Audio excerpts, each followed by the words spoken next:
اور یہ صرف قانوناً صحابہ کے بارے میں صرف یہ حدیث نہیں ہے، عام امتیوں کے بارے میں الگ سے حدیثیں ہیں بخاری مسلم۔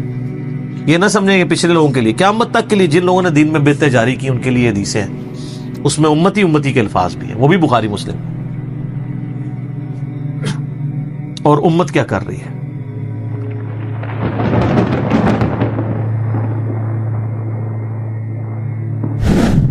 جامع ترمذی میں ایک حدیث ہے، حضرت انس بن مالک جو حضور کو 10 سال تک وضو کرواتے رہے، بخاری مسلم میں ہے۔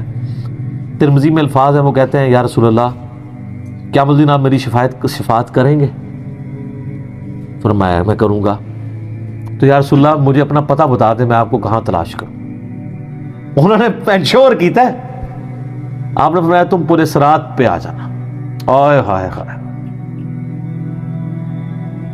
تم مجھے پورے صراط پہ دیکھ لینا، میرے امتی گزر رہے ہوں گے، میں ان کے لیے سلامتی کی دعا کر رہا ہوں گا۔ کہا یا رسول اللہ اگر پولیس رات پہ نہ پاؤں؟ تو آپ نے فرمایا کہ پھر تم میزان عمل پہ آ جانا، جہاں لوگوں کے نامہ اعمال تولے جا رہے ہوں گے۔ نبی الاسلام کا نامہ اعمال نہیں تول رہا ہوگا، آپ کو تو اللہ نے امن دے دیا نا، انا فتحنا لک فتحا مبینا۔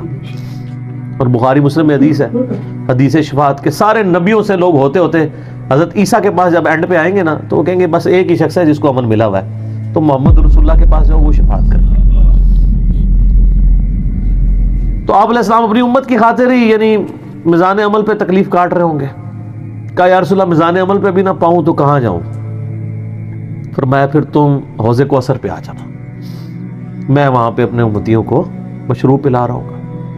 بخاری مسلم میں درجنوں احادیث ہیں، آسمان کے ستاروں کے برابر اس کے برتن ہیں، اور جو ایک بار پیے گا وہ کبھی پیاسا نہیں ہوگا۔ جنت میں لوگ مشروب لذت کے لیے پئیں گے، پیاس کی وجہ سے نہیں پئیں گے۔ ان کا یا رسول اللہ اگر آپ مجھے پل صراط پہ بھی نہ ملے، میزان عمل پہ بھی نہ ملے، اور آپ صلی اللہ علیہ وآلہ وسلم حوض کوثر پہ بھی مجھے نہ ملے، تو پھر میں آپ کو کہاں تلاش کروں؟ آپ فرمایا تم مجھے تلاش کرنا، میں ان تین میں سے کسی ایک جگہ پہ ہوں گا۔ تو بخاری مسلم میں پھر یہ بھی آتا ہے کہ میرے حوض کوثر پہ کچھ لوگ لائے جائیں گے، میں کہوں گا اصحابی اصحابی، میرے ساتھی ہیں۔ مجھے بتایا جائے گا کہ آپ کے بعد یہ دین سے الٹے قدم پھر گئے تھے، انہوں نے دین میں بدعتیں جاری کر دی تھی۔ آپ فرماتے ہیں میں کہوں گا سحقا سحقا لمن غیر بعدی، کو دور کر دو مجھ سے، میرا ان سے کوئی تعلق نہیں۔ بخاری مسلم میں الفاظ ہیں، عبداللہ ابن ابی ملیکہ جب یہ حدیث بیان کرتے تھے تو کہتے تھے اے اللہ ہم تیری پناہ میں آتے ہیں اس چیز سے کہ تیرے نبی کی وفات کے بعد ان کے دین سے الٹے قدم پھر جائیں۔ یہ وہی لوگ ہیں جو حضور کی وفات کے بعد مرتد ہو گئے تھے، مسلمہ کذاب کے ساتھ مل گئے، منکرین زکوٰۃ میں شامل ہو گئے، سیدنا ابوبکر کے خلاف کھڑے ہو گئے۔ اور یہ صرف قانوناً صحابہ کے بارے میں صرف یہ حدیث نہیں ہے، عام امتیوں کے بارے میں الگ سے حدیثیں ہیں بخاری مسلم۔ یہ نہ سمجھیں کہ پچھلے لوگوں کے لیے، قیامت تک کے لیے جن لوگوں نے دین میں بدعتیں جاری کی ان کے لیے حدیثیں ہیں، اس میں امتی کے الفاظ بھی ہیں، وہ بھی بخاری مسلم۔ اور امت کیا کر رہی ہے؟ صحیح مسلم میں حدیث ہے، نبی علیہ السلام ایک دن اتنا روئے اور ساتھ ساتھ آیتیں پڑھ رہے ہیں قرآن کی۔ پہلے آپ نے سورہ ابراہیم کی وہ آیت پڑھی جس کا ترجمہ یوں ہے کہ ابراہیم علیہ السلام کہتے ہیں اے اللہ شیطان نے کتنے لوگوں کو بہکا دیا، تو جو شیطان کے رستے پہ چلا میرا اس سے کوئی تعلق نہیں ہے، یعنی اعلان برات کر دیا اپنے ماننے والوں سے۔ پھر آپ نے سورہ مائدہ کی وہ آیات پڑھی جس میں حضرت عیسیٰ علیہ السلام کی اور اللہ کی قیامت کے دن گفتگو ہوگی۔ اس میں عیسیٰ ابن مریم کہیں گے اے اللہ جب تک میں ان میں موجود تھا میں ان پر گواہ تھا، جب تو نے مجھے اٹھا لیا پھر تو اور تیرا ان کا تیری مرضی، ان کو عذاب دے یا چھوڑ دے، اعلان برات۔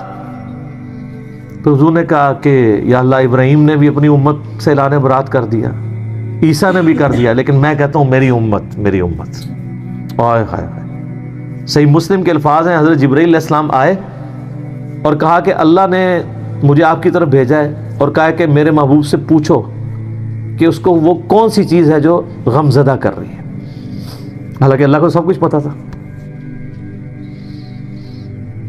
تو آپ نے فرمایا میری امت۔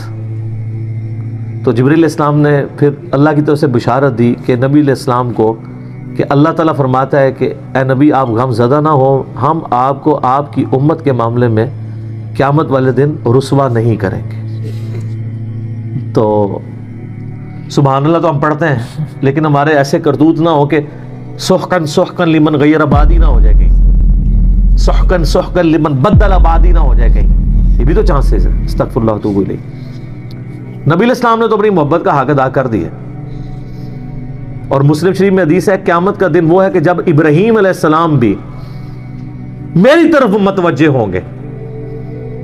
جس دن کوئی بھی اللہ کی بارگاہ میں کلام کرنے والا نہیں ہوگا, میں ابراہیم علیہ السلام کی سفارش بھی میں کروں گا. حضور کی سفارش کے بعد انبیاء کو بولنے کا موقع ملے گا. اسی پہ وہ اعلیٰ حضرت کا شعر ہے نا, وہ جہنم میں گرا ان سے جو مستغنی ہوا, ہے خلیل اللہ کو حاجت رسول اللہ کی. بل ہم شعر کہہ سکتے ہیں, ہم محبت کے لیے نعرے مار سکتے ہیں, لیکن نبی علیہ السلام نے جو امت کو تعلیمات دی تھیں حجۃ الوداع کے موقع پر, غدیر خم کے موقع کے اوپر, امت نے کسی ایک وصیت کا بھی پاس نہیں کیا. اب ایک دردناک ٹاپک ہے, جتنی مرضی بات کی جائے نہ ختم ہونے والی ہے.